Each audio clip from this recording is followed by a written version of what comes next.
ونستعينه ونستغفره ونعوذ بالله من شرور أنفسنا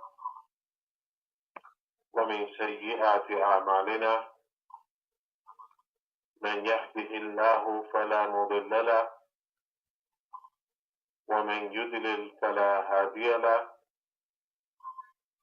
وأشهد أن لا إله إلا الله وحده لا شريك له وأشهد أن محمدا عبده ورسوله صلى الله عليه وعلى آله وصحبه وسلم تسليما كثيرا. This is the second lesson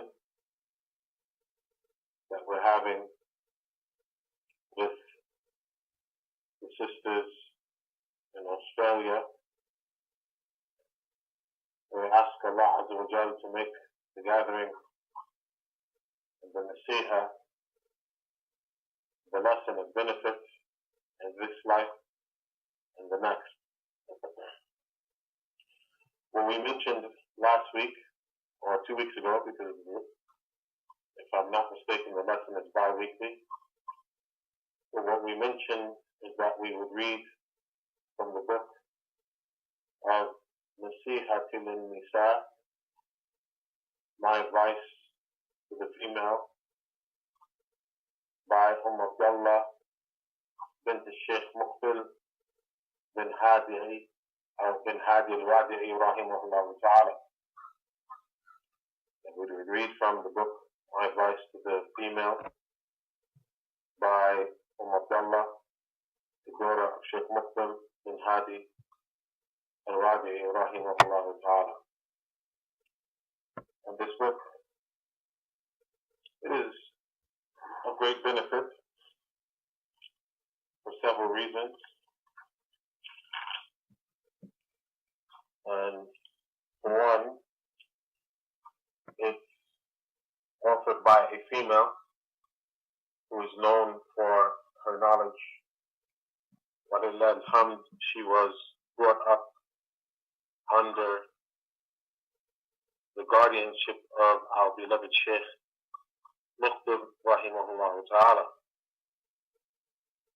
And in this book, and there's no doubt that when the Nasiha, of course, Islam does not mandate that the females are advised only from the men. No.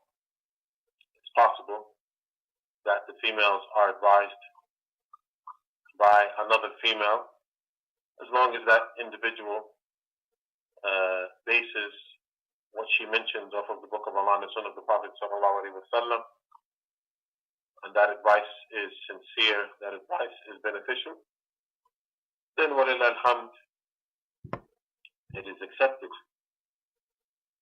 And in this book, there's no doubt that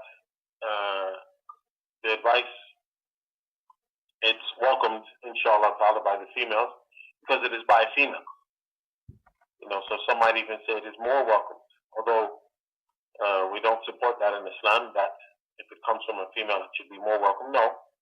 But this is sometimes the nature of females, that they accept the advice when it comes from their own, because they feel that it's coming from an individual that understands what a woman has to go through. And in this book, walillah alhamd, she mentions certain chapters and benefits related to sincerity, related to preserving the tongue, related to other things of the character, raising children, and the like. So this is something which is, inshallah ta'ala, beneficial for the Muslim female.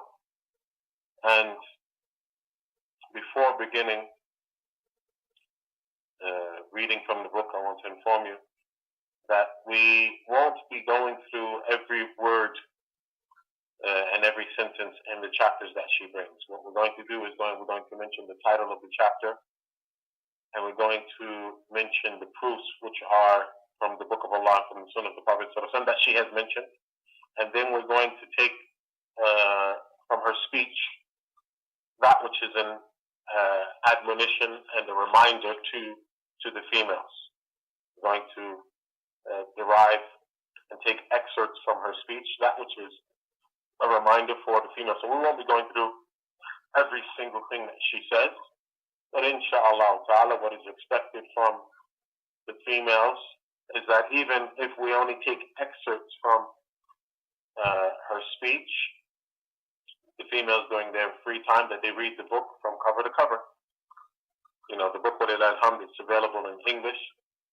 It was first translated by our brother Abu Layth Qasim Habibullah Ta'ala, who was a student at Jumada Imam in the master's program. He's here with us in Riyadh, and he is one of our very, very close companions, Habibullah Ta'ala.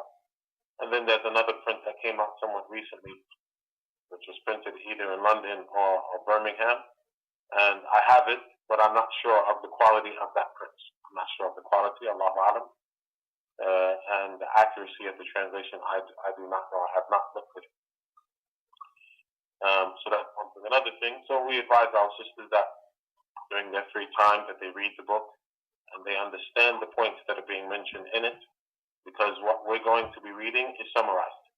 And the reason why we've chosen to do that is because we don't want to spend a great amount of time on this book. We want to move on to other books. By the permission of Allah Azza wa Jalla. Also, before going into the book, I'm going to give a very short reminder to the sisters of the importance or of things that would benefit them as it relates to seeking knowledge. And first and foremost is the issue of al-ikhlas, the issue of being sincere, and that they should not seek knowledge because of pride and because of others praising them. This is not the purpose of seeking knowledge. And verily, you should understand that it is upon you before, during, and after.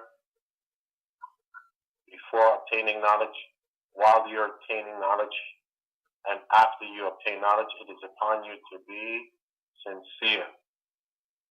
It is upon you to be sincere in every aspect of seeking knowledge, because if your intention, whether that is made manifest or it is hidden, if your intention is not to seek knowledge sincerely for the face of Allah Azza wa Jal, then your abode would be the hellfire.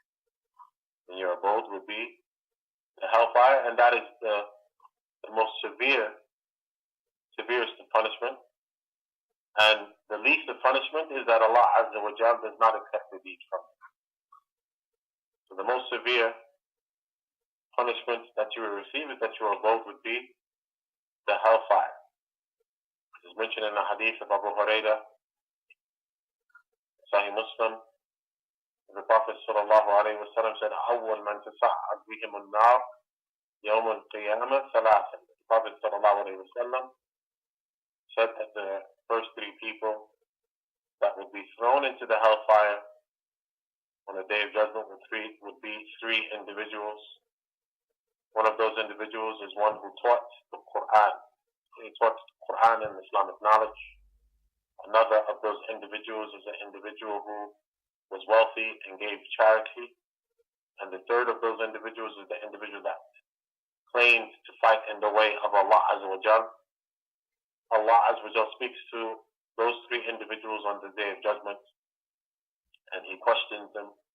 Why did you do such and such? Why did you teach the Quran? Why did you give sadaqah? Why did you fight in the way of Allah? And all of them responded that they did so sincerely for the face of Allah Azza wa Jal. Allah Azza wa Jal will respond that you have lied. You have not spoken the truth. And the people have praised you for your deed. Then Allah Azza wa Jal orders that they are turned on their faces and dragged into the hellfire. Ibn Qayyim rahimahullah ta'ala mentions in his Nuniyah, وَعَالِمٌ بِعِلْمِهِمْ لَمْ يَعْمَلَانْ مُحَدَّبٌ مِنْ قَبْلِ أَهْلِ الْوَطَنِ. Ibn Qayyim rahimahullah ta'ala mentions in Nuniyah that the scholar who does not act upon his knowledge, and he learned and taught so that the people can praise him, he will be punished before the idol worshippers. This was the statement of Ibn Qayyim rahimahullah ta'ala in his Mumiyah, and this is one of the opinions of the scholars, and that is that a person, that these three people, the one who taught, and he learned and he taught, the one who gave charity, and the one who fought in the way of Allah, these three people are thrown into the hellfire before the idol worshippers because of their lack of sincerity. Because of their lack of sincerity. So, it is upon my Muslim sister to bring herself to account before, during, and after, to make sure that she is sincere. And there are signs of sincerity. And from those signs of sincerity is that one acts upon the knowledge. And the signs of sincerity is that one acts upon the knowledge. The purpose of the ilm, as it was mentioned by Imam Abu Abdullah Ahmed bin Muhammad bin Hanbal rahimahullah ta'ala, Imam Ahmed bin Hanbal, he said that the purpose of ilm is to remove ignorance from yourself and from others. The purpose of ilm is to remove ignorance from yourself and from others.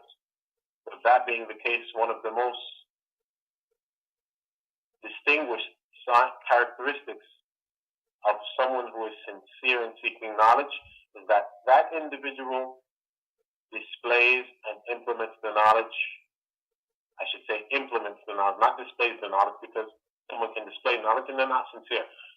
From the most important distinguishing characteristics of the individual who is sincere is that she implements the knowledge within herself first and foremost.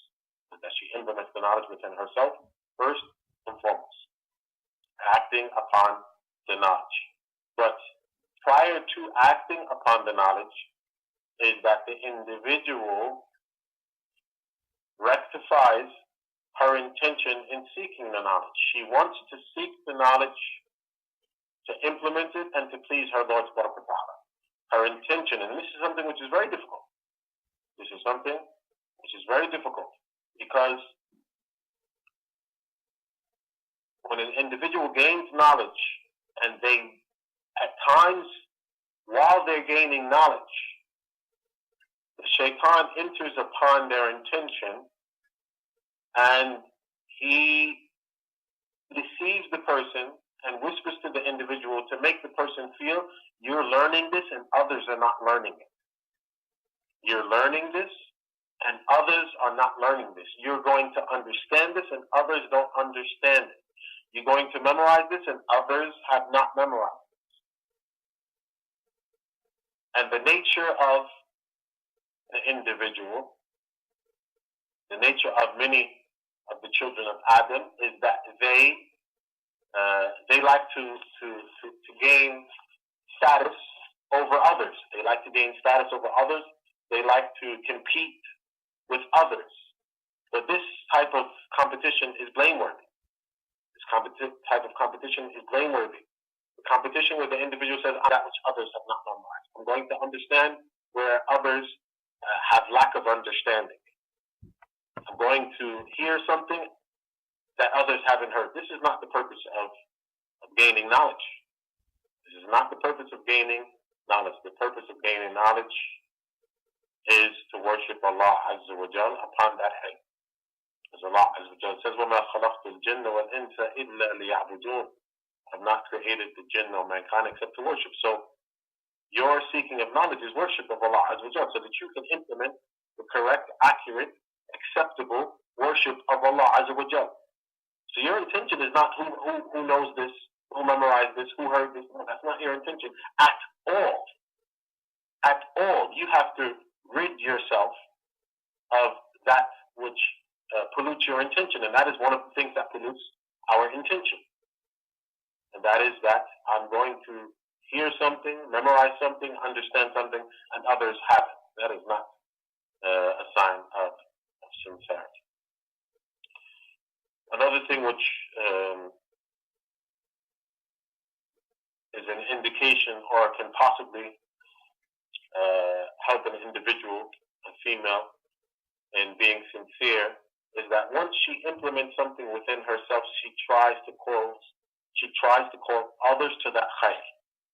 She tries to call others to that khayr. And as Allah subhanahu wa ta'ala mentioned in the Quran, وَالْعَصْرِ إِنَّ الْإِنسَانَ لَفِي خُسْرٍ إِلَّا الَّذِينَ آمَنُوا وَعَمِلُوا الصَّالِحَاتِ وَتَوَاصَوْا بِالْحَقِّ وَتَوَاصَوْا بِالصَّبْرِ.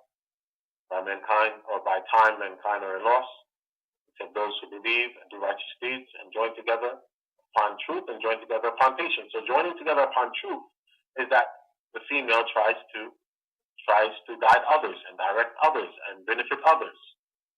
So, and like we said, after, or coupled with her benefiting herself first and foremost, coupled with her benefiting herself first and foremost. So this is another aspect, is that the female tries to benefit her sisters, and she does so with sincerity as well. She does so with sincerity as well, not so that she can be considered a sheikha, not so that she can be the one who the sisters refer to, not so that her voice is heard. No, so that I can help my sisters enter into Jannah. Allah can be pleased with me. Maybe if I'm sincere, these sisters will supplicate for me, and Allah would accept their supplication. This is what should be on her mind. If I pass away and these sisters have benefited from me, this is one of the things that would continue to benefit the deceased after she has been placed in her grave. As you have in the hadith, the Prophet sallallahu alaihi wasallam, إِذَا مَاتَ ابْنُ آدَمَ انْقَطَعَ عَمَلُهُ إِلَّا مِنْ ثَلَاثٍ. If the children of Adam die, their actions are cut off except three. So these are the type of things that should be on the mind of the sister. So once again, but this takes content, and there's many other things that we mentioned, and maybe at the beginning of every lesson we will start with about 10 minutes of advice, because I don't want to do all of that now, because that would take the full lesson. But the reality is, these are the type of things that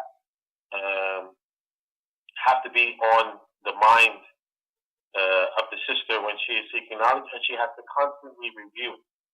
She has to constantly review. It's not that she corrects her intention at the beginning of seeking knowledge, and while she's seeking knowledge, she doesn't have to bring herself to account and rectify. No, she has to, even while seeking knowledge, she has to do it. And after she has memorized and the like, she once again has to bring herself to account. And moving on, we mentioned that we will be reading from the book of the daughter of Sheikh Muqbil, rahimahullah ta'ala, and there's something I want to mention about Sheikh Muqbil, rahimahullah ta'ala. Sheikh Muqbil, rahimahullah ta'ala, was one of the scholars that Allah Azza wa Jal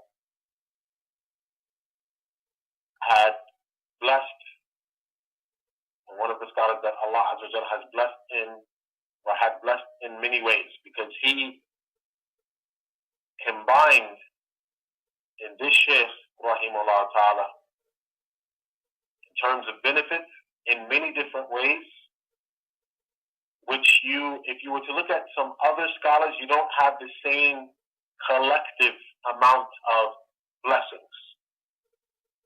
And what I mean by that is, Sheikh Muqbil, rahimahullah ta'ala, traveled to seek knowledge.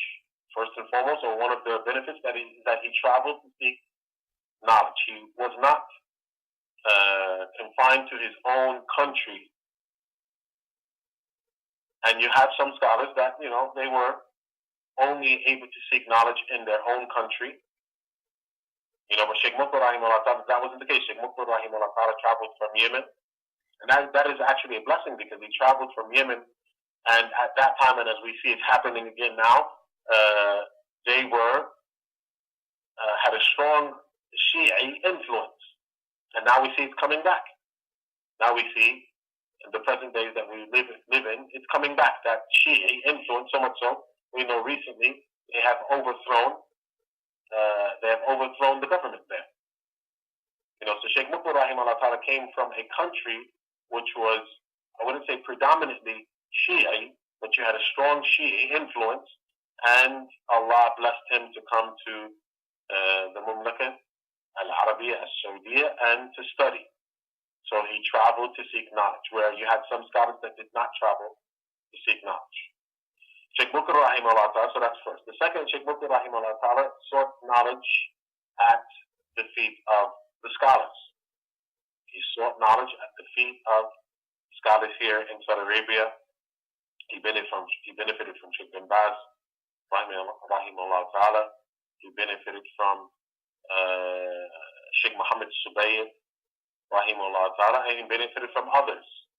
He even benefited from Sheikh al-Albani as well. Naam, he benefited from Sheikh al-Albani rahimahullah ta'ala. So Sheikh Mukbil rahimahullah ta'ala had several senior scholars. He had several senior scholars, and this within itself is a blessing. It's a blessing to travel and to have senior scholars, because as we know, it's possible a person stays in a particular place and he doesn't have senior scholars, he has younger scholars, and there's no doubt, as long as those scholars are upon Tawheed and upon the way of the Salaf Salih, there's going to be khair in them, but there's no khair like the khair, there's no good like the good of sitting with senior scholars. And Sheikh Mukbil rahimahullah ta'ala, he was blessed with that blessing. He sat with senior scholars in Mecca and in Al-Madinah. In Mecca and in Al-Madinah. Sheikh bin Baz rahimahullah ta'ala at that time was in Medina. And Sheikh Abdul Muhsin al-Abad, rahimahullah ta'ala, Hafizullah ta'ala, was in Medina. But he's a contemporary. You know, it's not that he's like majorly senior to Sheikh Mukbil rahimahullah ta'ala. He was more of a contemporary to Sheikh Mukbil, but Sheikh Abdul Muhsin was teaching in the Jamia. Sheikh Abdul Muhsin al-Abad, Hafizullah ta'ala, was teaching in the Jamia. He was a teacher, although he was a contemporary to Sheikh Mukbil rahimahullah ta'ala.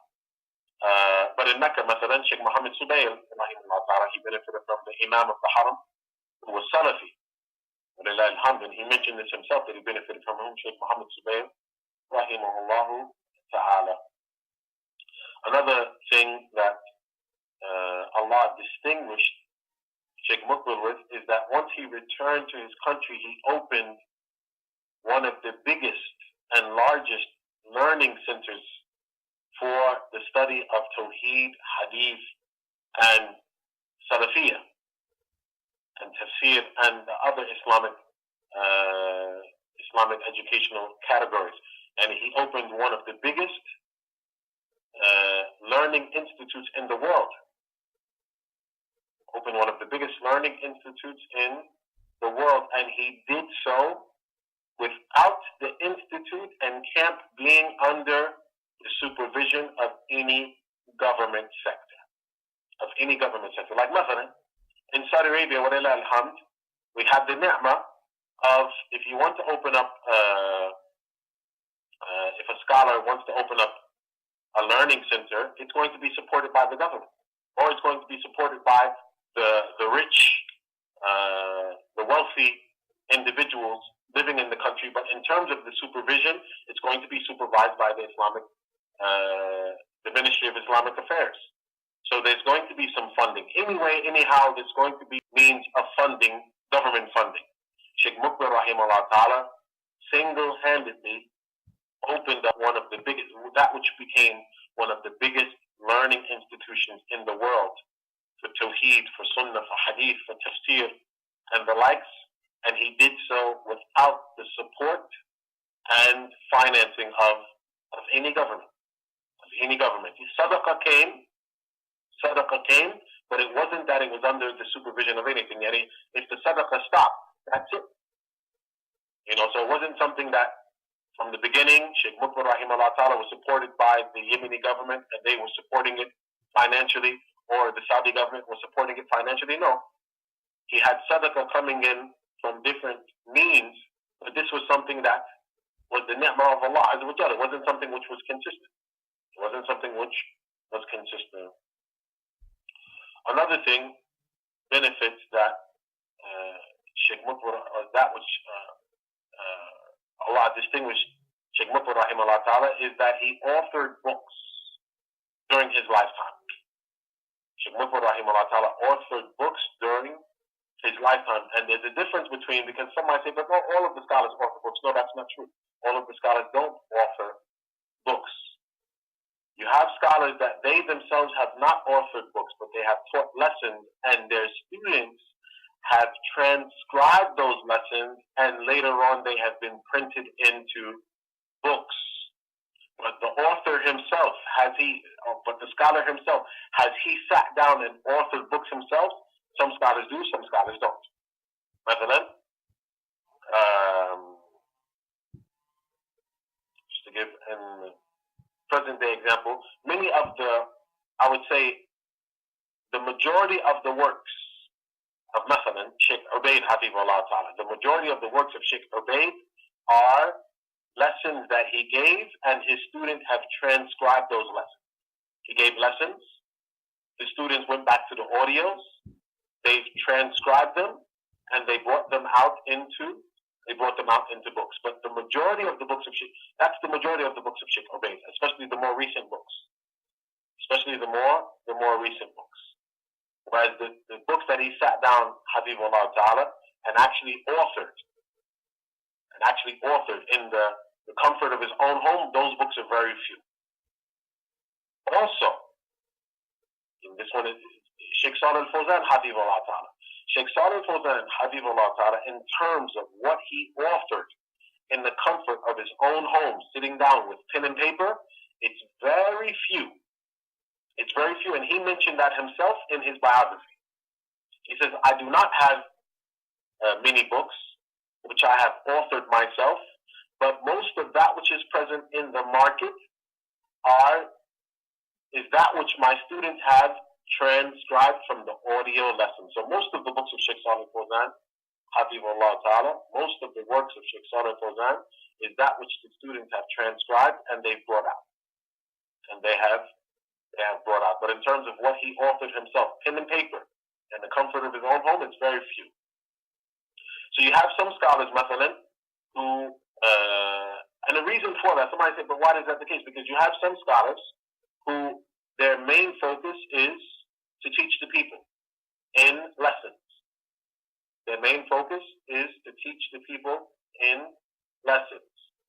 So they have, because they're so busy in teaching, every day, like Sheikh Abdul Muhsin al-Abbad, Habibullah Ta'ala. Sheikh Abdul Muhsin al-Abbad, Habibullah Ta'ala, this man has been teaching for over 20 years, 25 years. And he teaches in the Haram, and he teaches 6 days a week. So the fact that he's been teaching so much and the like, he doesn't have much time to sit down and author books. You know, although he does have a majmua. He has a majmua, Habibullah Ta'ala, which is about 6 or 7 volumes.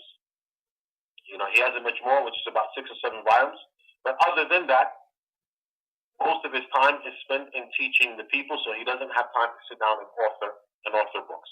And that is the case with many of the ulama.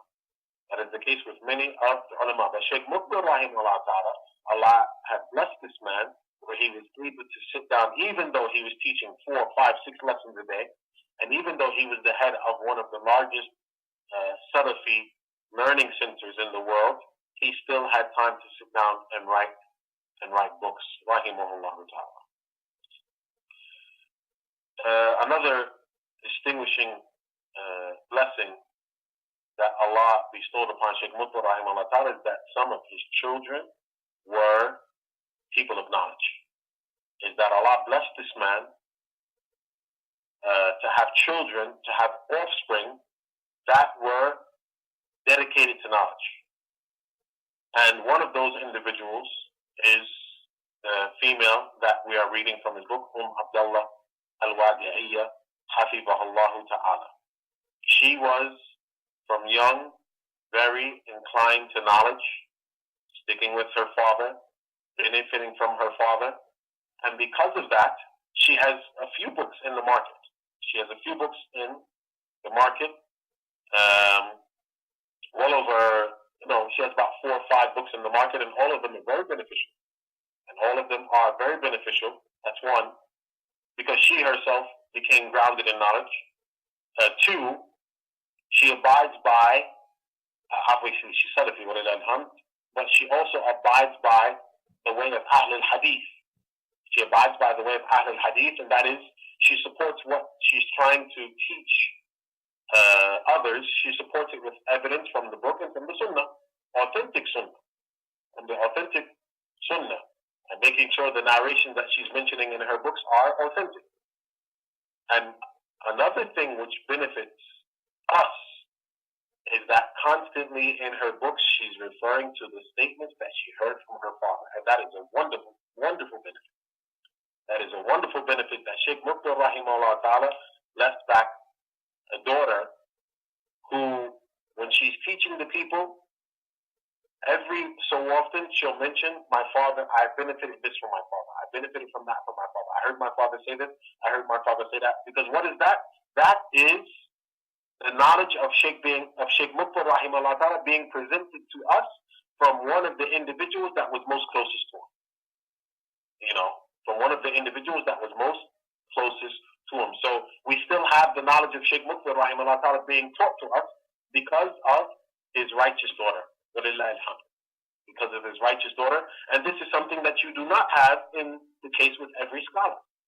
This is something that you definitely do not have in the case with every scholar. Not to say that scholars don't have righteous children. No, you might have scholars that have righteous children. But it's not just being righteous, but it's also being inclined to knowledge and spreading the knowledge of your father. Spreading the knowledge of your father. Mesela, Sheikh bin Baz rahimahullah. You have Sheikh bin Baz, and he had well over 15 children. But you do not have any of the children of Sheikh Muqbil, and he might have righteous children. He might have righteous and religious children. But you might have a child who's righteous and religious, but he's an engineer and he's not into knowledge. Or he's a pilot and he's not into knowledge. Or, you know, the likes. But here you have a scholar that had a daughter that was inclined to knowledge. So after the passing away of her father, she's still writing Islamic books. And in those Islamic books, she's informing you of the knowledge of her father. That's something which is tremendous. Now we know that Sheikh Uthaymeen, rahmatullah alayh. We know that Sheikh Uthaymeen, rahmatullah alayh, died. And he died, he died slightly before Sheikh Muqbil rahimahullah ta'ala. Right? But we don't find that the children of Sheikh Uthaymeen in general, it hasn't come to me, especially not the boys, maybe the girls, but we don't find the children of Sheikh Muqbil, not even the boys or the girls. I don't recall coming across anything from the children of Sheikh Uthaymeen rahimahullah ta'ala that they're inclined towards knowledge and they're writing books. And they're writing books, and in those books they're putting the knowledge of their father. I don't see it. Nor Sheikh bin Baz rahmatullah. You don't find it. You don't find that his children are writing books and they're putting the knowledge of Sheikh bin Baz. Sheikh Uthaymeen's children, you don't find they're writing books and putting the knowledge of Sheikh Uthaymeen. Now you might say Sheikh al-Albani. No, Sheikh al-Albani rahimahullah ta'ala has this same blessing. You have some of the volumes of the books of Sheikh al-Albani, Silsilat Ahadith al-Sahiha and Da'ifa, you have some of them were printed after being reviewed by his daughters. That's one. Two, you have books of tajweed of the correct and accurate recitation of the Quran. You have some of the books of tajweed recently. A few years ago, two of his daughters came out with a 2-volume book of tajweed. Very, very accurate, precise book of how to recite the Quran. 2 volumes. It was printed by 2 of the daughters of Sheikh al-Albani, and recently, a few months ago, they added another volume. So there's a 3rd volume now. There's a 3rd volume to that book, how to memorize the Quran, how to recite the Quran, and how to learn tafsir. And they are, those 6 volumes, have been authored by the daughters of Sheikh al-Albani rahimahullah. So this is a tremendous blessing. And this is something which we need to encourage and it's something I mentioned as a means of encouragement for our sisters, the importance of trying your best to have righteous offspring. And not only righteous offspring, but offspring that are inclined to knowledge. And not to say that you're going to be her scholar and she's going to, pass on your knowledge, but no, it's possible that you have children now and they can benefit from the scholars of today and they pass that knowledge on, because definitely, that which is expected is that, after 10, 15 years, we won't have the same senior scholars that we have now. So who's going to pass on that knowledge? It's going to be your offspring. It's going to be your offspring. Now, and starting, and actually we've spoken for 35 minutes, and I informed the sisters that I would try to keep the lesson between 20 to 30 minutes. So maybe, forgive me, I'm going to stop now, and we will start next week, inshallah. We're going to read, next week we're going to read, or not next week, the week after that, we're going to read the introduction of Sheikh Muqbil. He gave an introduction for the book of his daughter, and then she mentions an introduction, and then we're going to go into the first chapter, which is the chapter of sincerity and preserving one's time. That's what we'll do when we read from the book next time, inshallah ta'ala. Forgive me, I didn't intend that this introduction would be so long, but I hope that there was some benefit in mentioning it. Allah knows best. Wa sallallahu wa sallam wa baraka ala nabiyyina Muhammad wa ala alihi wa sahbihi wa sallam tasliman kathira.